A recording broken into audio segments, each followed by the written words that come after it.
Welcome to today's deep dive. Usually when we talk about learning a new skill, we picture this very linear, satisfying progression. Right, like a neat little staircase. Exactly. Think about, I don't know, take it up the piano. You start with something incredibly basic, you move on to standard scales, and if you hit a wrong note, there's a little dissonance. Yeah, it just hangs in the air for a second. Right. But the feedback is immediate. It's objective. You just, correct your finger placement. It's a mechanical error, not a moral failure. Right, nobody thinks they're a bad person for missing a C sharp. Exactly. But then, and this is what we're getting into today, you step into the world of learning a new language. And suddenly you are stepping into the arena of human communication. Which is a whole different ballgame. It really is. Hitting that wrong note in a language like using the wrong verb tense or mispronouncing a vowel, it doesn't just feel like a mechanical error. It feels deeply personal. Oh, totally. It feels like a spotlight has suddenly snapped onto you. And the dissonance doesn't just hang in the air. It makes your face flush. We are looking at a learning landscape that is basically an emotional minefield. It is the absolute definition of psychological vulnerability. I mean, we are taking an adult who is fully articulate, intelligent, nuanced in their native tongue, Right. and reducing them to a state where they can, barely express basic needs, like a toddler. Which is so frustrating. It's incredibly frustrating, and that disparity is exactly why the source material we are pulling apart today is just so profoundly important for anyone trying to master a foreign language. So today we're looking at a resource, and the title alone says so much. It's called How to Talk About Your Mistakes Without Feeling Embarrassed. Yeah, and that title is honestly a masterclass in behavioral psychology. Yeah. Because it proves that at a certain point in your language journey, your biggest obstacle is no longer a lack of vocabulary. Or grammar rules. Right. It isn't a misunderstanding of grammar. The primary barrier to fluency is entirely psychological. It is the emotional friction of embarrassment.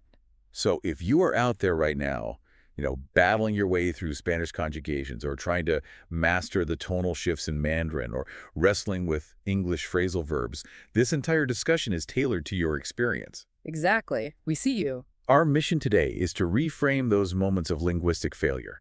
We want to take those slip-ups that make you want to just melt into the floor and reveal them as the exact necessary biological stepping stones you need to actually become fluent. Which is a big promise, but the science backs it up. It does. But to get there, we have to look at who this source is specifically targeting, because it's explicitly marked for a B1-B2 audience. Right, so that designation comes from the Common European Framework of Reference for Languages, or the CEFR. It's basically the global standard for measuring fluency. Okay, so break that down for us. Where does B1-B2 sit on that scale? So A1 and A2 are your beginner levels. That is the honeymoon phase of language learning.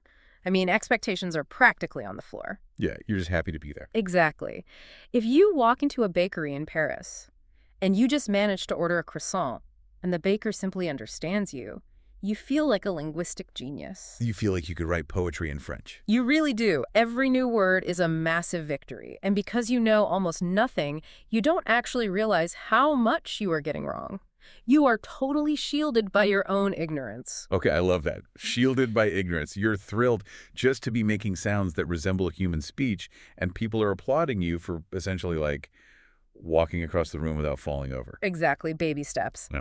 But that honeymoon phase doesn't last forever. The transition into B1 and B2, which is the intermediate plateau, is where the illusion shatters. Yeah, the bubble bursts. Big time. You are now conversational enough to survive. You can discuss your weekend. You can express an opinion on a movie. You can even navigate a mild disagreement. Right. But the cruel irony of the B1, B2 level is that your ear has developed significantly faster than your tongue.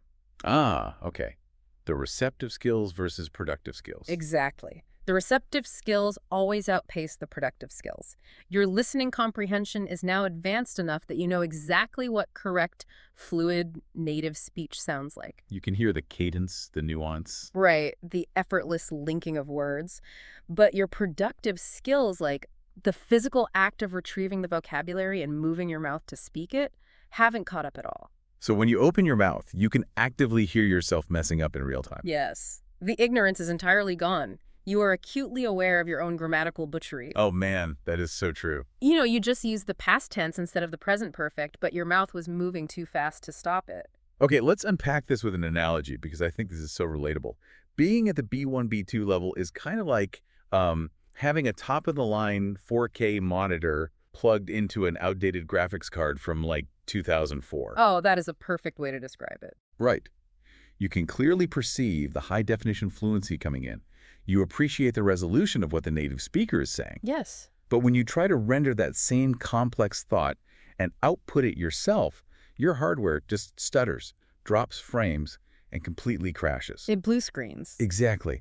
You are trying to express your adult humor, your personality, your intelligence, but your output makes you sound rigid and, honestly, simplistic. Yeah. You feel trapped in a lesser version of yourself. And that gap, that huge gap between the 4K monitor and the 2004 graphics card, it creates this constant, low-level sense of vulnerability. Because you know you sound worse than you are. Right. You are effectively walking around feeling exposed all day, which triggers our brain's most potent social defense mechanism. Which brings us back to the title of the source. Yes.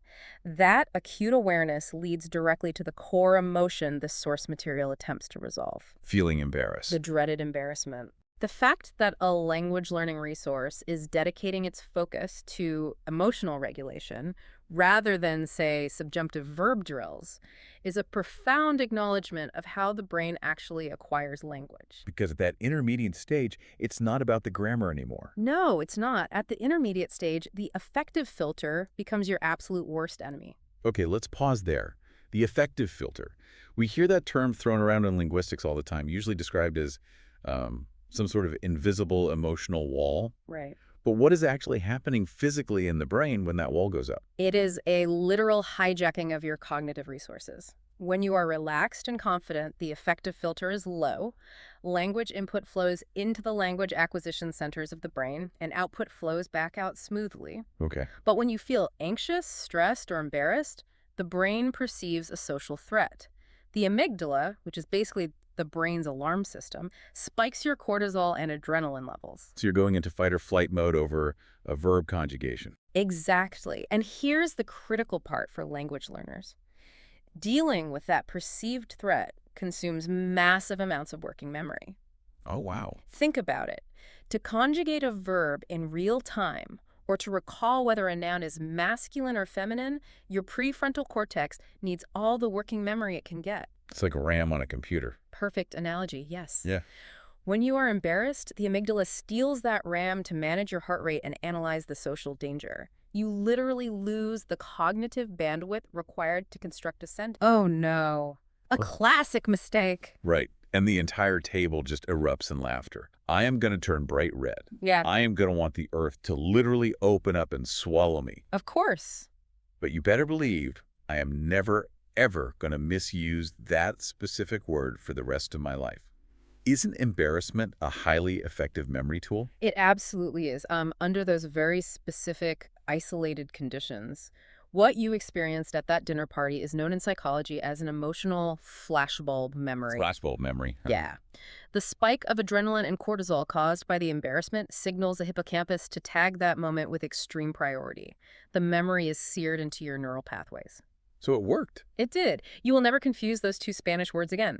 In that microsense, the intense embarrassment worked perfectly. It functioned exactly as evolution intended, forcing you to learn from a social mistake very quickly. Right. It's a brutal teacher, but it gets results. It does get results for that one word. Right. But the problem arises when we look at the collateral damage of relying on that brutal teacher. What do you mean? A localized, singular instance of embarrassment locks in a single vocabulary word.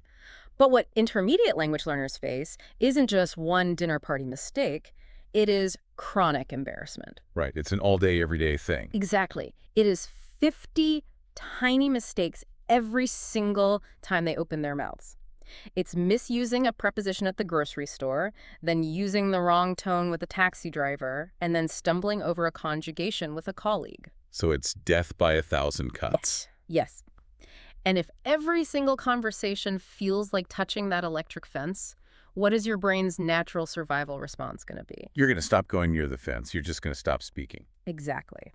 The brain does a very simple risk assessment. It says, speaking this language causes continuous social pain and exhaustion. Let's just avoid it. Wow. This is the exact phenomenon the source material is trying to prevent. When learners experience chronic embarrassment, they subconsciously adopt avoidance strategies. Like just nodding and smiling. Yes, or they stop experimenting with new tenses. They stop trying to use those complex idioms they heard on a podcast. They stick strictly to the five safe, simple sentence structures they know they can execute flawlessly. Which means they stop learning. Completely. In language learning, the moment you stop taking risks, your progress flatlines. You stop gathering new data. You become a permanent intermediate. That is such a trap. It is. The source isn't suggesting you shouldn't care about your errors. It's recognizing that if the emotional weight of embarrassment becomes overwhelming, you will shut down, speak less, and guarantee that you never reach fluency. Okay, so the goal isn't to pretend the mistake didn't happen. The goal is to lower the emotional stakes so you can actually survive the grueling trial and error phase of learning. Exactly. Which takes us to the core strategy outlined in the source. If overwhelming embarrassment causes us to shut down, how does the source suggest we move past it? By doing something that feels very unnatural. Right. It advocates for a strategy that sounds almost entirely counterintuitive, actively talking about your mistakes out loud. Yes.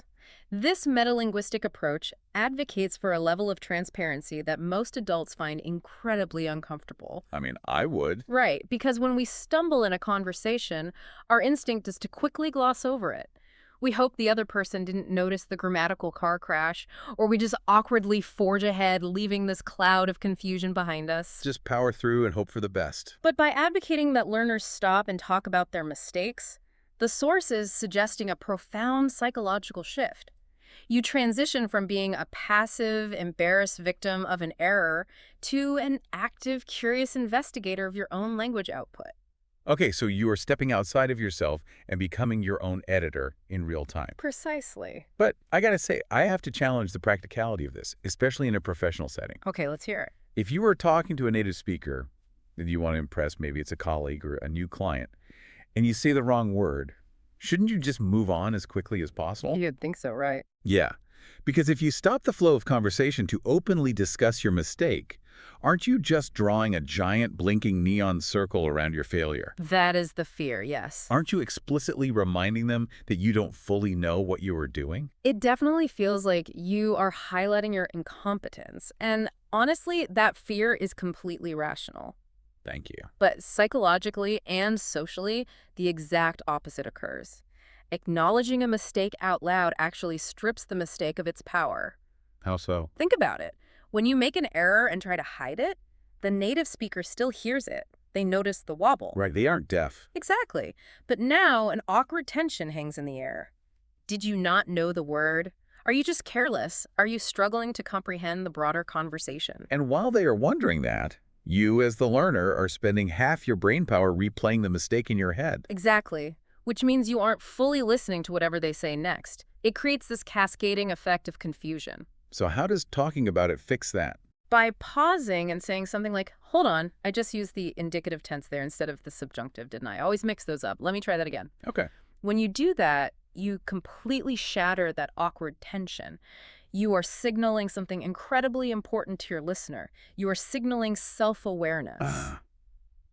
You are proving to them that your ear is actually sharp. You are showing them the 4K monitor. Yes, that's exactly it. You are saying, I know the rule. I know what correct speech sounds like. My hardware just misfired in the execution. Bingo. You prove you have high standards for yourself. And beyond that, you are displaying genuine vulnerability. Which people usually respond well to. They do. Vulnerability is highly endearing in human interaction. When you openly admit a struggle, it disarms the other person. It transforms the native speaker from a passive, potentially critical judge of your performance into an active, empathetic ally in your learning process. That makes a lot of sense. People are generally empathetic. If they see you trying, and you openly admit, man, English prepositions make zero sense to me, was that interested in or interested on, they are not going to mock you. No, they'll probably laugh, agree that their own language is ridiculous, and gently supply the right word. Right, they're going to validate your struggle. And that specific interaction, that moment of shared humanity over a difficult cognitive task, dramatically lowers the affective filter we talked about earlier. So the amygdala turns off the alarm. The cortisol spike drops. The embarrassment dissipates because you've basically brought the monster out from under the bed and turned on the light. You realize the native speaker isn't angry or judging you. Right. By vocalizing the error, You take control of the narrative. You build confidence through demonstrated self-awareness rather than through an exhausted, fragile facade of perfection. Building confidence through self-awareness rather than a facade of perfection that reframes the entire B1-B2 experience. It really does. You aren't pretending that your language skills are perfectly steady. You are just acknowledging the wobble out loud. Like, hey, I'm wobbling here. And by doing that, you are actively managing your cognitive load. Instead of spending 50% of your working memory trying to hide your anxiety and cover your tracks, you release that anxiety by speaking it aloud. And you get your RAM back. Exactly. Now you have 100% of your brain power back, ready to focus on constructing the next sentence. It is a highly practical neurological strategy disguised as simple emotional advice. That is fascinating. To move from intermediate to advanced, you have to move grammar rules from declarative memory, knowing the rule on a piece of paper, to procedural memory, which is executing it automatically in speech. Right, muscle memory, essentially. And the only bridge between declarative and procedural memory is thousands and thousands of mistakes. If you hide from them, you never cross the bridge. Man, synthesizing everything we've pulled from this source, the journey for anyone listening who is learning a language looks like this. Reaching that B1-B2 intermediate level is inherently vulnerable. Highly vulnerable. It is the exact stage where your awareness of your own flaws peaks. And feeling embarrassed is a completely natural, biological reaction to that vulnerability. It is just your amygdala trying to protect your social standing. It's trying to help, even if it's annoying. Exactly. But the ultimate antidote to that embarrassment isn't achieving perfect grammar. Perfection is impossible. A total myth. The antidote is the willingness to openly talk about, examine, and own your mistakes without shame. Because every single time you stumble in a new language, you are not failing a moral test. You are simply gathering data. Gathering data, I love that. You are testing a hypothesis about how a verb works or how a sentence is structured, and sometimes the result comes back negative. That is just the scientific method applied to linguistics. So what does this mean for you, the listener, out there in the real world? The next time you are in a conversation and you feel that familiar hot flush of embarrassment creeping up your neck because you used the wrong word, Yeah. take the pressure off yourself. Take a breath. Don't hide it. Don't try to frantically gloss over it while your brain panics. Point to it. Laugh at it. Say it out loud. Say, wow, I completely butchered the word order in that sentence. Let me take that from the top. Yeah. Transform the mistake from a secret, isolating shame into a shared puzzle. You will be amazed at how quickly the embarrassment evaporates. And how much faster your language skills progress when you remove that emotional friction. Absolutely. Mm. You know, we've spent this time exploring how vocalizing and normalizing our errors helps us master a new language. It disarms our neurological anxiety and recruits the people around us to help us. Right. It is a powerful tool for linguistic fluency. But I'll leave you with this thought. Imagine if we applied this exact same strategy to the rest of our lives. Oh, wow. Yeah. If we stopped hiding our mistakes at work or in our new hobbies or in our relationships. Exactly. If we stopped pretending we always have everything perfectly under control and instead started openly talking about our missteps without embarrassment, how much faster would we learn everything else? That is incredibly profound. Something for you to mull over the next time you hit a wrong note, whether it's in a new language or just in life. Keep gathering that data, keep leaning into the wobble, and most importantly, keep talking. We'll catch you on the next deep dive.